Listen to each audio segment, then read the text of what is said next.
হে everyone, আসসালামু আলাইকুম। আমি সুমাইয়াস কিচেন থেকে সুমাইয়া বলছি। আজকে আপনাদের সাথে শেয়ার করব quick breakfast recipe, French toast recipe. খুব সহজেই আপনারা বানিয়ে নিতে পারবেন। চলুন দেখে নেওয়া যাক কীভাবে তৈরি করতে হয় রেসিপিটি। এখানে আমি 4 পিস ব্রেড স্লাইস নিয়েছি। এখানে আমি একটি বলে একটা ডিম দিয়ে দিচ্ছি। চামচ দিয়ে আমি ডিমটা ফেটিয়ে নিচ্ছি।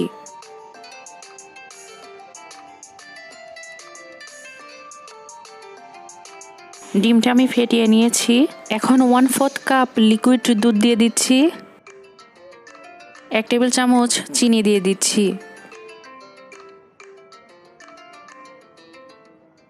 এখন এই মিশ্রণটা ভালোভাবে মিশিয়ে নিচ্ছি। মিশ্রণটা মিশিয়ে নিয়েছি। এখন চুলায় একটি ফ্রাই প্যানে 2 টেবিল চামচ সয়াবিন তেল দিয়ে দিচ্ছি। আপনারা চাইলে সয়াবিন তেলের পরিবর্তে বাটারও দিতে পারেন। চুলার আঁচ লোতে রেখেছি। তেল গরম হয়ে আসা পর্যন্ত অপেক্ষা করছি।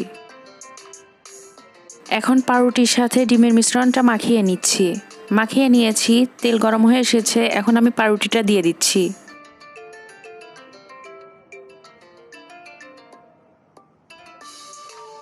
চুলার আঁচ লো মিডিয়ামে রেখে 2 সাইড ভেজে নিব।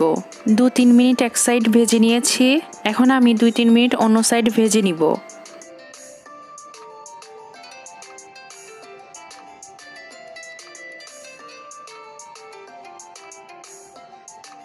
গোল্ডেন ব্রাউন করে ভেজে নিয়েছে। এখন উঠিয়ে নিচ্ছি। একইভাবে আমি বাকিগুলো ভেজে নিব।